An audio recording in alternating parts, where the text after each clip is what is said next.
Pakistan super league PSL এ অভিষেক ম্যাচে একের পর এক ছক্কা হাঁকালেন জুনিয়র তানজিদ তামিম। পিএসএল এ পেশোয়ার জালমির হয়ে সুযোগ পেয়ে ব্যাট হাতে রীতিমতো রেকর্ড করলেন তিনি। খেলেছেন মাত্র 25 বল, করেছেন 75 রান।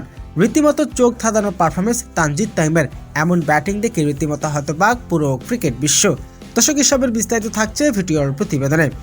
দর্শক, পাকিস্তান সুপার লিগ পিএসএল এর উদ্বোধনী ম্যাচে পেশোয়ার জালমিসের প্রতিপক্ষ গ্ল্যাডিয়েটর্স।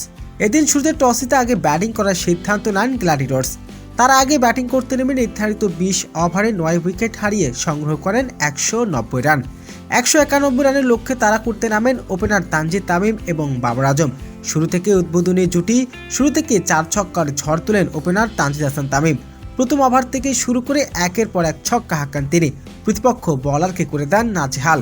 বাবর আজমকে নিয়ে লম্বা জুটি করেন বাংলাদেশের তরুণী ওপেনার তানজিদ তামিম। মাত্র 17 বলে হাফ সেঞ্চুরি করেন তানজিদ তামিম।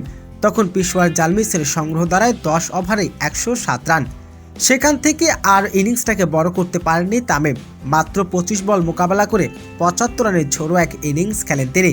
তার সেই 75 রানের ইনিংসে ছিল 7টি ছক্কা এবং 2টি চার।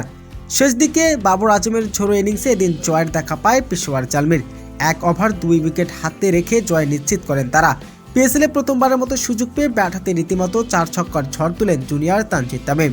প্রিয় দর্শক, পিএসএল এর সুযোগ পেয়ে জুনিয়র তানজিদ তামিম যদি এমন পারফরমেন্স করে তাহলে আপনার কেমন লাগবে? দর্শক, জানিয়ে দিন আপনার মূল্যবান মতামতটি।